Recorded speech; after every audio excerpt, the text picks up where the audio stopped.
As the first light touches the waters of Lake Victoria, across these calm waters, the Abasuba people crossed from present-day Uganda, carrying with them their language, traditions, songs, and dreams of a new home. Today, their descendants live on the islands of Mfangano, Rusinga, and the Gwasi mainland, keeping alive a heritage that has endured through generations. To understand this remarkable journey, we begin where history has been carefully preserved.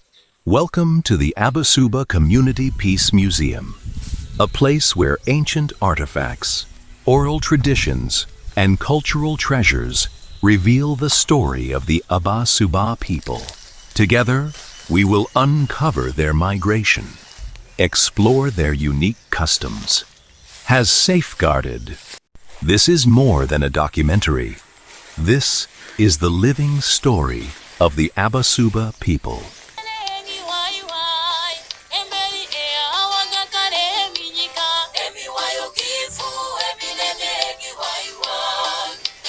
Community participated towards this.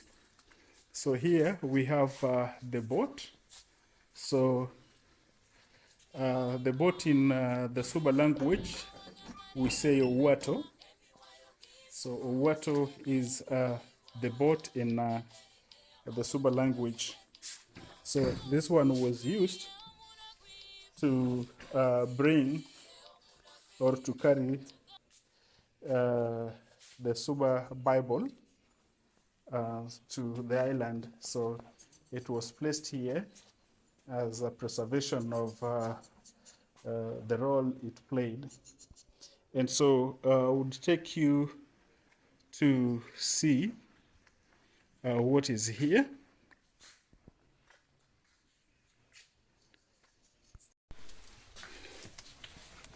Yeah, so in here is, let me take this opportunity to ask him to introduce himself and tell us more, because he will be taking us through each section, explaining what those things are and how they've been used. Thank you. My name is Mfangano Island. I'm the tour guide of these premises. So once we have the djembes, we have the wooden hoe. You can see them here. The ones in metal. We have the axe. The axe in Suba language is called embasa. Okay. And then we also have the harvesting tools. The harvesting tools, as you can see, the winnower in Suba, it's already been written there. It's called Olugari. In Luo, we call it Oderu. And then we also have the serving plates, the one we used in serving ugali. And then the pot. So there were some different kind of pots. This one here was used in storing water. Is a male hippo's tooth. The male? Hippo's tooth. Really? Look how massive this is. So that is why the hippo normally kills people within no time.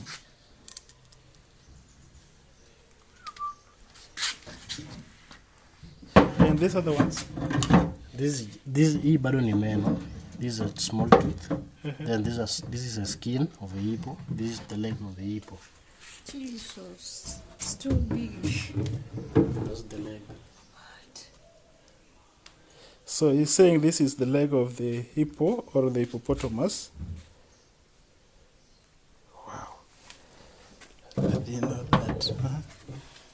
And then, as I said before, we have some kind of different pots. Some were used in fetching water, like the one we saw earlier. Some were used in cooking vegetables. Some were used in storing food. Some, like this one, we used it in cooking the traditional food, like the roasted fish, the sardine, which we call omena, and also the vegetables, the traditional ones. And then, like these ones here, the ladies could use in carrying the water inside. They will go to the river banks, they fetch water, and then they come back with it. Okay. And then we have the Gwats. The Gwats in Suba language is called Ekirandi. In Luo, we call it Ko. So we use this in storing the milk, or you can also use it in putting the fermented milk, in making the fermented milk, sorry. And then you could use them also in putting the maize seeds for future use. The seeds? Yes. Okay. And then when you are storing the seeds, you'll also put ash inside them so that the weevils will not attack the seeds. Yes. And then we also have the calabash. The calabash here in Suba language is called Kisanda. The Luya people call it Sanda. So we'll use this in drinking porridge, milk, water, or the beer. You could also use it in service, in fetching water. Yes. So we'll use this in drinking. So you find your uji, you drink using this. Okay. This one here. So we have the Asian stool. The Asian stool here in Suba language was called Entewe. So this was a symbol of unity among the Suba people. If there was a conflict arising between two parties, the wise man would be summoned and sitting down on this particular stool, seeing who's at fault and solving everything that had occurred and make sure there is peace between the two parties. Then there's a small one. And then, so this is a traditional game. The game in Suba language is called Oluko, and in Luo we call it Ajua. According to the oral tradition, this was a peaceful game that was being played among men. So whoever would win was given a woman of his choice to get married to. Wow. Okay. Okay. This game. There's this one here. Remember the Bantus used to do circumcision. So before it was their rite of passage from childhood to adulthood. To the boys, you were given one piece of clothing. In fact, this is too big. You will be tying it here. So when I was going this side and someone was coming at the back, I was shifting. And when I was shifting. Yeah. And when I was going this side and someone was coming towards me, I was also shifting. So ridiculous, this culture. So today we use them in traditional festivals and also in fashions and designs. Okay. But I can as well see the beads. Yeah. So the beads here, most of intermarriages went across over with other communities. So we also gained some skills in making the beads, whereby this one here was some kind of a dressing that were being used in music festivals. Okay. Yes. And then can you explain these photos here? So this was when the museum was being launched. Okay. Yes. So they're promoting rock art tourism in Kenya. So as he said that, this is this is a modern machine that is being used here, maybe to prepare some of the stuffs.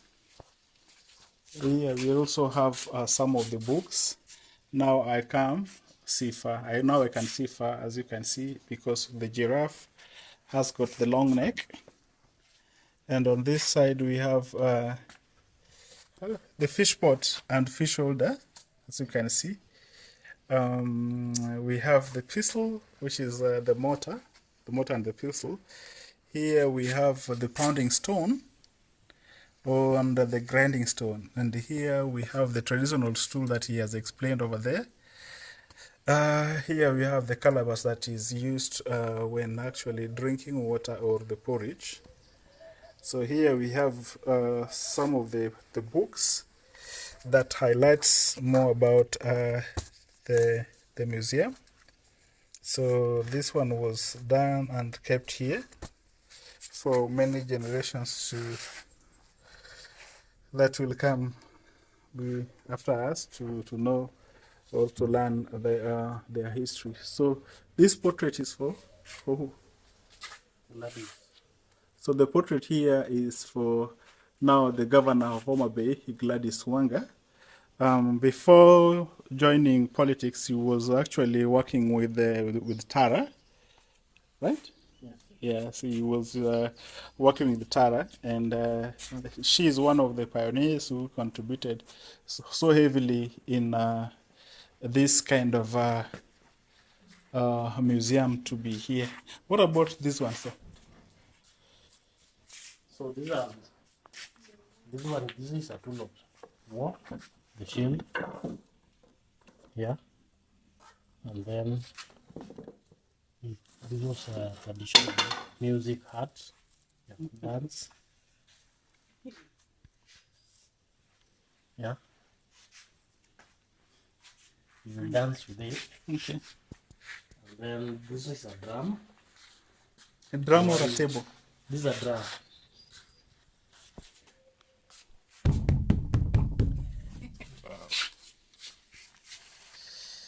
So, when was this museum built? Looking at the history, it is believed it was built around in the year 2000. Okay. Yes. And who are the founding people, the people who founded this? They were around with Tara people and Safaricom. Okay. Yes.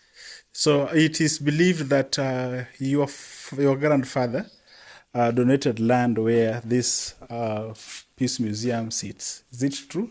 Yes. And why was he donating land? Because he came to realize that the generations after generation were now beginning to see their culture and their heritage diminish. Okay. So he saw that why not give his son to build a small museum. So who is the son? The son is Mr. Jack Bonyo. Where is he now? He's at Mbita. Okay. Yes. So, So when he now built a small museum, he went to the Tara people and the Safaricom for proposal and idea, and they started summoning the councils of elders sitting down in making on how to make the museum. okay. So in this picture, you can see them sitting together. So this is when the Tara people and the Safaricom Foundation summoned the elders to sit and deliberate on the construction of the Abasuba Community Peace Museum, right? Yes. So this is part of the history, and as you can see, the one here with the red, black, and white striped shirt, that is Jacob Bonyo, right? Yes. And we can see there are some elders there sitting. Because it is hung far away from me, I can't now actually distinguish who they are. And then on this other side, we also have other photos where you can see Jack Obonyo there, the former MCA Madiri Kokwalo. Here you can see, I think this is when the groundbreaking was being done. And on this other side, we can see the construction, the onset of the construction of this museum.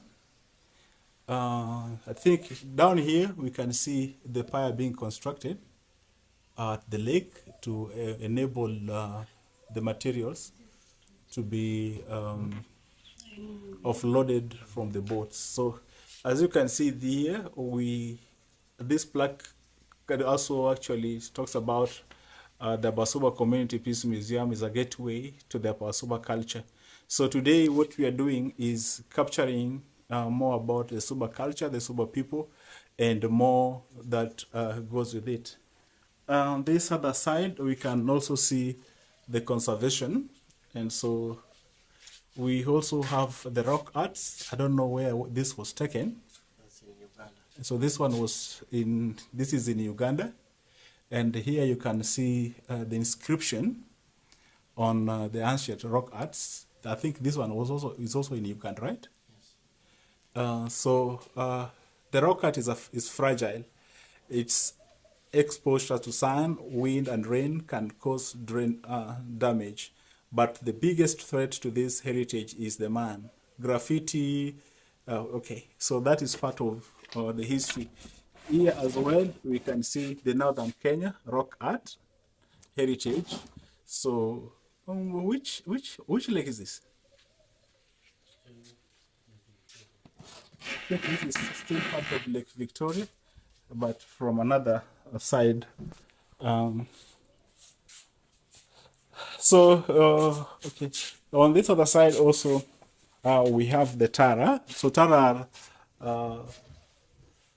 it means Trust for African Rock Art. These are the people who enabled this Basuba Peace Museum to be built. So here you can see the inscription that were done many years ago. And here is when they were trying to explore more about the language and the culture preservation. On this other hat, we have the Kakapel rock art heritage. This is in Uganda, right? Kenya. Kenya. Kakapel is in Next to Bungoma. Lake. Okay. So this is it. Kapel. Okay.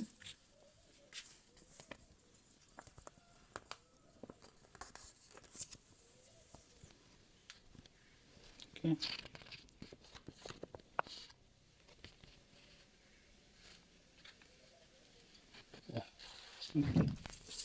So here we still have more here, the rock art that you can come and see. So here we have the legendary and the iconic people, that is the late president of South Africa, Nelson Mandela, and who? And Kofi Annan. And Kofi Annan. So Kofi Annan is one of the experts who brokered the peace deal in Kenya in 2007-2008 post-election violence.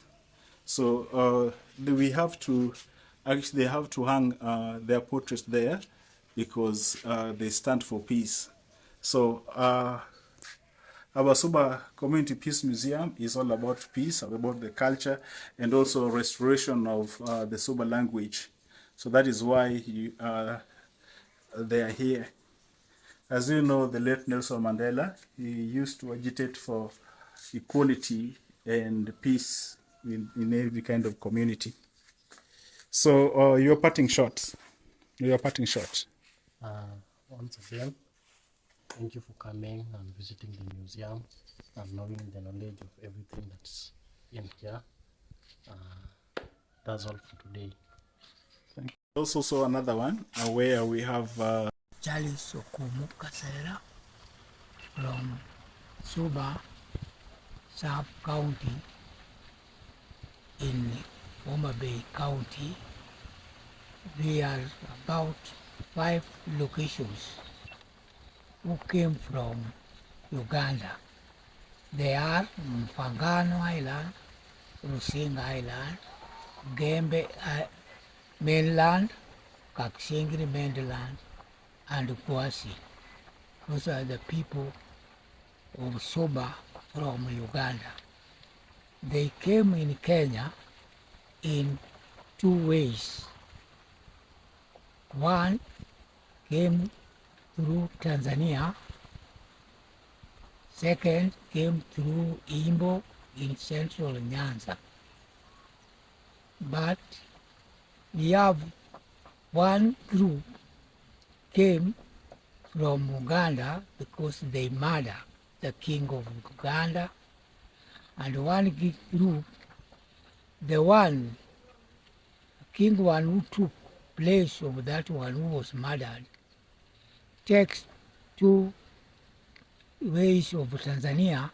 There were Kaksingiri and Gembe, this is Kasgunga. Now there's change in 1962 to be Gembe. They go to Tanzania for fishing. In Uganda, we were about 4 kingdoms. You have a Buganda kingdom, Ankole kingdom, Buzoka kingdom, and Bunyore kingdom. Recently, the Buganda people, which is Buganda kingdom, changed all those three kingdoms to be one kingdom called Buganda kingdom.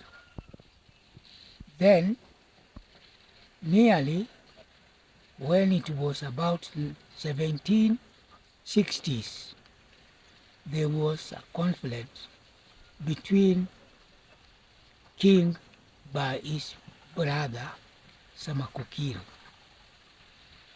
The king he can marry about 1,500, but when he gets your wife's beauty, he can take it. Then the king called Junju take the Samakokiro's wife. Then Samakokiro said that he's the one who give him baby. The Samakokiro wife refused to agree that is the baby of the king Junju. Then he killed the wife of Mr. Samakokiro. Then, after killing Samakokiro's wife, he went to mothers of Samakokiro and Junju asked him, my brother killed my wife. What can I do? He told them that you don't kill him, but you try to force him and to be afraid, and you can leave him. Then Samakokiro went and bring a group called Abakuta. These were the people we call Wakula people and the Wakinga and the Rusinga. These people, when they went to fight against some Junju, one of them, which is called Kiboe, killed the king. After killing the king, then they went back, that the king was killed. The Kabaka Samakokiro was not agree what they did. Then he went and called the meeting, and they go to the headquarters of Kabaka of Buganda Kingdom, was called Mengu, in a place called Liberi. He called a meeting there. The one who was calling the meeting was called Mwembe, who was a drama man. He was using drama to call people. When the people came in Liberi, one of the killer and his brother, Witeve, did not come to the meeting. Then the minutes passed that they will be burned on their houses. One day before the burning take place, the Mwembe, the drama man, go in secret and reveal the secret to these two people. These people ran away through their father-in-law, which called Kenge, which in Suba Sasa, here it is now called Rusinga Island. The Witeve was married the daughter called Nyambaya of Kenge. They went there. Then Samakokiro did a research to know who revealed the secret to those people who ran away. When they come back, they found that Mwembe drama man was the one who revealed secret. Kenge was the one who gave a boat, which called Kenge. Then he told him to go. Now these two people, because two people, Kiboe and Witeve, went in a canoe called Mbarige, which is Kenge's canoe. Then they went to a certain island. Then Mwembe also went there. They stayed here for a while. Then some Kokiro ordered some people to come and take them back. They refused. They came up to Kenya through Lolwe, Sigulu. They reached at Imbo. Then Mwembe and Kiboe came up to Rusinga. They marched again to Mfangano Island, a place called Kiteng, where they stayed, and Kiboe went to a main island called Gwasi, where is now resident. It's called Gwasi, Suba South sub-county of Kiboe. Then Mwembe remained in Mfangano and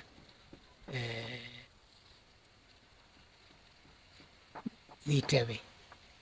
Then they stayed at Kiteng there for some while. Then these people stayed there. Samakokiro go back and told the people who are living in Entebbe near Sese Island to go on Tanzania and get for him some fish. They sent them, they went, they reached to Tanzania, a place called Rien. They stayed there for a while. As you know, those deities, there was a conflict between a clan and clan. People were not wanted. They liked to fight. When they reached a place called Rieni, these people of Kaksingiri and Gembe came there. Their grandfather, the Kaksingiri grandfather, was called Mukune. When he came to Tanzania, he have a boy called Kaende. We have Mogoya, who was the grandfather of the people of Kasugonga, our Gembe location. It's called Mogoya. We have a son called Olual. Olual born a son called Kigunga. Kaenge born a son called Muriani. Those people escaped from Tanzania to Kenya. They come through back to Meoru, they come to Gwasi mainland, a place called Utere. They stayed there. Muriani born 4 children, people of Muriani.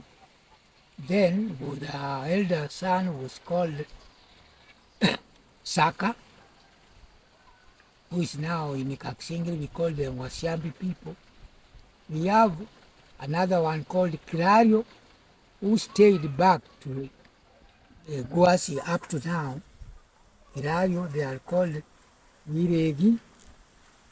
And then the third one was called Kidoke. Kidoke did not marry a wife. Then we have the last born called Mungusa. Those two groups, Saka and Mungusa, are the people of Kaksingiri family who bring the old people who are clans who they are living at Kaksingiri. Then Kirario, there is a certain accident happened for them. We have a traditional in our time. Because people were fighting each other, conflict, you cannot leave yourself. When you went to leave someone's home, there was something in our Suba language called the Kisuri. In Suba called the Kinono, in Zulu called the Kisuri. You cannot put it up in your house. When you are someone who is a new one to that place. Here, the Uganda people came to Muriani's home. Then, when they were there, they the Kidoke told those people that you cannot make this stick in your house. Then we go on with fishing. These Uganda people kill him.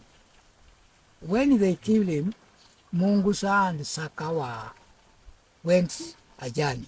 When they come back, they get our brother being killed. Kirario and Uganda were in friendship. They don't want to hear what Mungusa and Saka said. Then these people went, because there were people who want to fight at the old time. They killed about 7 Ugandans in Uterere. Then they rush away up to Ngeri, they come to Ragwe, Saka, Mungusa come to Ro, he proceed up to Sindo, which is now called Kaksingeri. When they were here in Uterere, that boy, Obo Kasgunga, called Kigunga, and his brother, Obiti, they were there. They proceeded with Saka and Mungusa up to Kaksingiri. They went up to Gingo. Then Kigunga went up to Nyamanga, where if you want to be there, you can get a shrine of Kigunga in Nyamanga place in Kasugunga, or Gembe location. Then Awidi proceeded up to Kanu, where these people called in Kanu Kamagaga are the brothers of Kigunga from Soba. Then when those people are the second trip, our first trip are the people who are, some are in Mfangano Island, some in Rusinga. This is the family of Kenge. Then in Mfangano here, we have 10 clan zoo of Mfangano regional and 7 clan zoo of Rusinga Island. These are the family of Rusinga who came and live in Mfangano. We can get them in Mfangano here. We call them, they are people of Rusinga. They came to help us in the ways I told you that in fighting. Up to here. The Suba Island, we are 5 locations, as I told you. But when back there were so many Suba people who came from Uganda in Busoga Kingdom, who are in Suba. They are not including those people I mentioned. As I told you that in Mfangano we have about 10 clans from different places of the Mfangano. But in Rusinga, we have people also from different Wanyama people, Kamasengere people, are not people of Kenge. They are from another district. We went to Gembe, which is Kasigunga. We have so many people who are not Gembe people, Kasigunga people, as Waondo, Kamreri, and other people are there. Wasaki are in there. In Uganda, we have people came from Uganda in Sese Island called Masaka people. They are the people now in Suba who are called Wasaki people. You can get them, they are resident at Gembe location, our Gembe location, in a place called Usao. All those people, we call them, they are Suba people. They can speak their language. It is a different with the Luo people. See? We have our culture different with the Luo people. Then we were speaking our language up to 1945 or 50. We were so many people who were speaking our language, which seems like a Buganda language. But from 1950 going up, we has joined Luo people. The thing that brings us to speak Luo and left our language, there was a time the Christianity came in Suba, or in county, Kenya, in Nyanza. In South Nyanza, we were a religion called Seventh-day Adventists, which the who came. The headquarters was Kisii district. Now we call Nyamira, Kisii, Homa Bay, and Mugori. They were called Kisii district. When those people bring that education in South Nyanza, they ask someone who was using a Luo language when a European, it was colonial days, when it's a European speaking English, it's translating to us, the people. He was asked which language we can use.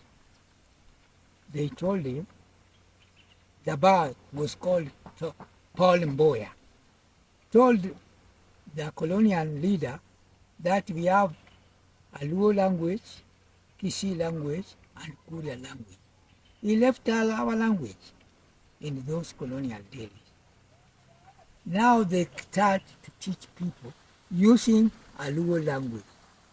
It's why from those colonial days we stayed up to 1948.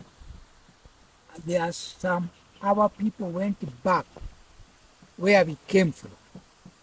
One, they formed a group called a union, 1948. When they reached 1945, they changed that name, called the Unity of Five Locations, that I told you. They started this thing. The chairman was one from Gwasi, Odienge.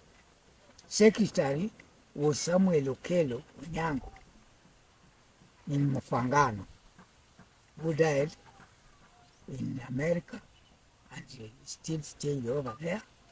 Then the third treasurer was Olede Vincent from Assembly.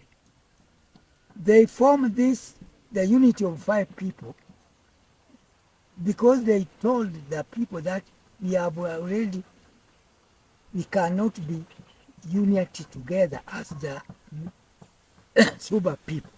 We want to be together and to unite together.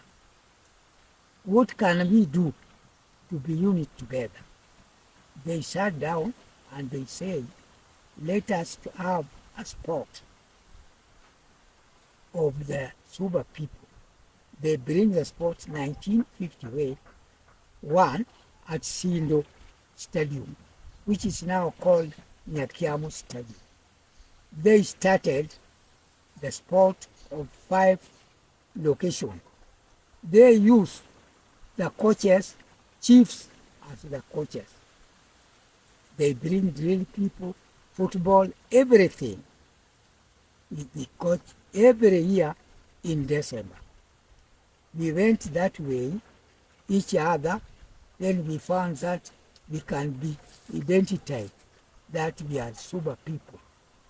When it reached 1980s, our man, called Nyakiamo, went to Parliament. He was given Minister of Health during Moi. He went to Moi and asked Moi, we want, we as Suba people, to have our district. When it reaches 1995, people who went to the town of Nairobi, they found that when we started our Abasuba Council of Elders and other things in the region, they want now to know, to have our language to be taught in the schools of Suba. They tried, first of all, Mr. Orebo was the first who find out the way out Suba people can be, speak their language, can write their language. He came back and unit with the Naftali Mahata.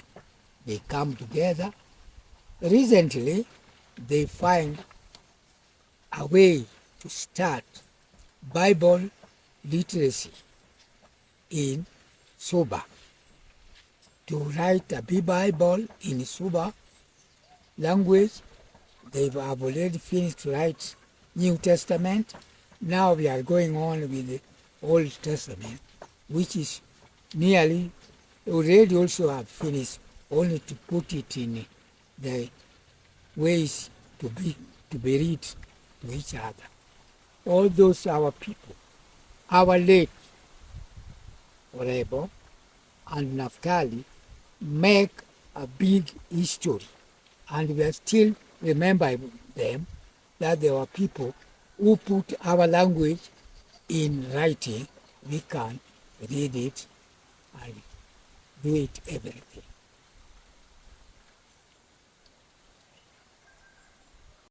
In Mfangano, we are 10 clans who came from different places.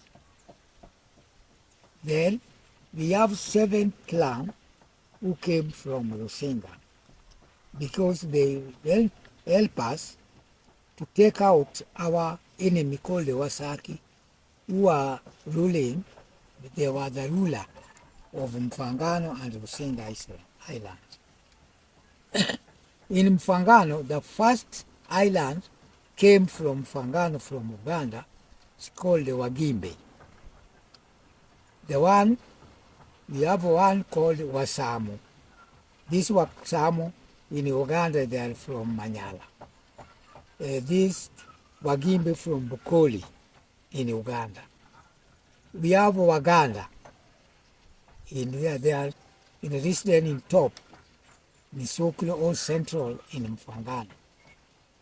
We have Wakiala. Wakiala people are Wadama people, came from Uganda. And we have Wakula, who came from Kampala. We have Wakinga, which goes Mwembes, came from Kampala. We have Wakiaya, who came also from Uganda. We have Walowa, who are also from Uganda. Then we have 7 clans from Rusinga. We have Kaswanga, you can see them, they are in Nyakweri, some in Wawari here, Ramba. We have Wariga, who are in Nyakweri, they are from Rusinga. We have Waregi, who are in Yokia, they are from Rusinga. We have Wasaria, who are in Yokia, are from Rusinga. We have Walangani, who are at Yokia, they are from Rusinga. Then we come up to Ramba, where we get people called Kakrigu. And if we went to Kakrigu, we will get Kakrigu people in Rusinga. Then near here we have those people called Wakiangata, who are also from Rusinga. There are 7. All clans in Mfangano, there are about 17 clans in Mfangano. What I can say is this, language is not only for communication. Language is identity. Language is a people. Language is heritage. So, Suba language is not exceptional in that regard. Some assimilation has taken place, and the language has declined.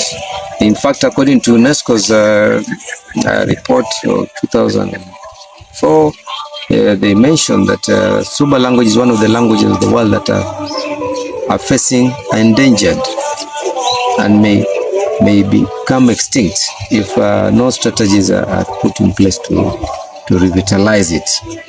So what I can say is that we are first very grateful for Bible Translation Literacy East Africa for putting that intervention in the early 90s, where they started translating the Bible, the New Testament, and that alone has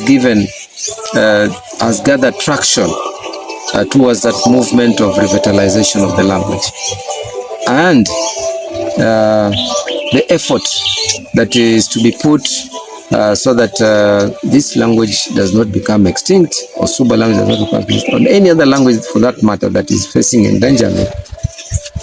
Education policy, we are also very grateful for the competency-based education system that is in place, that has got lessons, I think 2 lessons per week for indigenous language. And again, the universities are also doing the African languages, like in Kenyatta University, University of Nairobi, and others. So this is a conversation that needs to be taken forward so that our languages are very rich. And remember, language is actually the vehicle of a culture. So here we're talking about indigenous knowledge, history, folk tales, worldview, all that is contained in a language. So I believe that the effort that we are doing here, Suba BTL project, the effort in the Ministry of Education, those ones in the internet, the social media, the radio, like Kialokion, although they are doing 30%, which is a bit lower. I pray that they upgrade.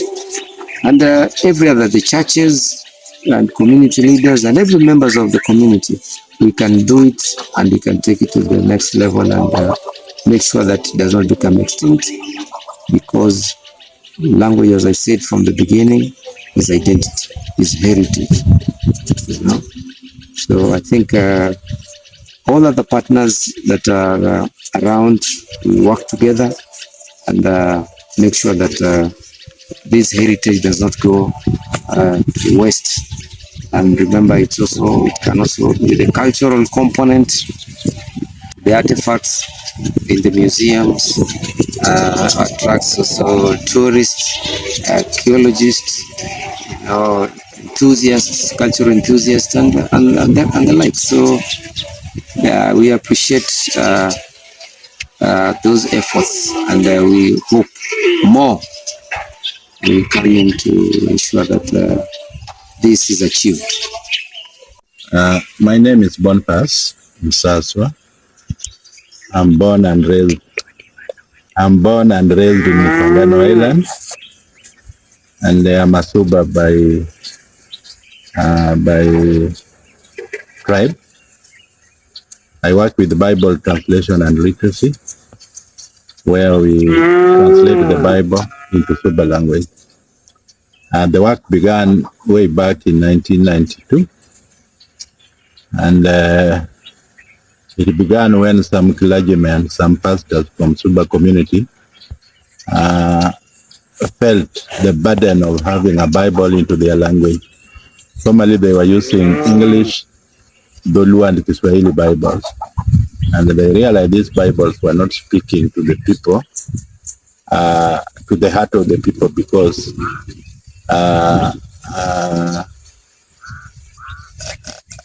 a vernacular language speaks better than foreign languages. So they wanted their Bible, which is written in their dialect, which is Suba dialect. And they approached us Bible Translation and Literacy, which is a Christian organization, based in Nairobi, which works with small language groups in Kenya. So when they approached them, BTL, which is Bible Translation and Literacy, accepted their request and sent some people to come and do a language survey to find out if it was really important or needful for a Bible to be translated into Suba language. So when the surveyors or language surveyors came, they realized the same, that Suba community wanted a Bible into their language. So in 1993, the translation work began. And when it began, the leader of the work was Naftali Mata, the late. I was leading the team. I was working with some other, about 2 people, Boniface, who is speaking here, and Tom Buga, who is also the lead on the translation wing. After 19 years, that is in 2011, the New Testament was complete. It was dedicated and handed over to the church in Suba community. 5 years later, we began to translate Old Testament into Suba, which we began in 2016. And when it began, Boniface himself became the team leader, who worked together with other 3, Victor, Giant, and Samuel. The work we have done for the last 10 years. And right now, as I speak, we have finished translating the Old Testament. We are working on the final checks, and possibly soon we are going to do what we call a trial. We will print a trial edition, which we are going to give the community in August and proofread, and then later we will do a fresh or a complete Bible print. Hopefully 2027, we are likely to do a dedication of the whole Bible to the church. So this work was very important to the Suba community. The reason being that they wanted to translate a Bible into their heart language. And this one was going to help in transformation, life transformation, amen.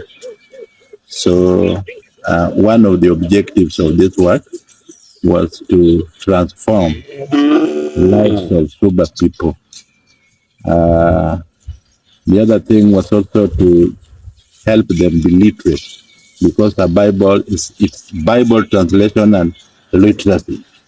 So in literacy, people are going to be taught on how to read and how to write their language, and that could enhance their literacy level. And when people are literate, it means that their lifestyle could also change positively, and their morals could also be improved. They could stop doing sinful things and now turn to believe and accept Christ as their personal savior through reading this Bible. So far that is what we have done. So far that is what we have been aiming at. And I want to say that we have achieved, since 2011, when we dedicated the New Testament to date, we have seen many, many lives being transformed on the island and the surrounding neighborhood, where we have preached using the Suba language and reading the Bible. We have also seen church plantation going on. Many churches have been planted on the island and some other sister islands in Lake Victoria.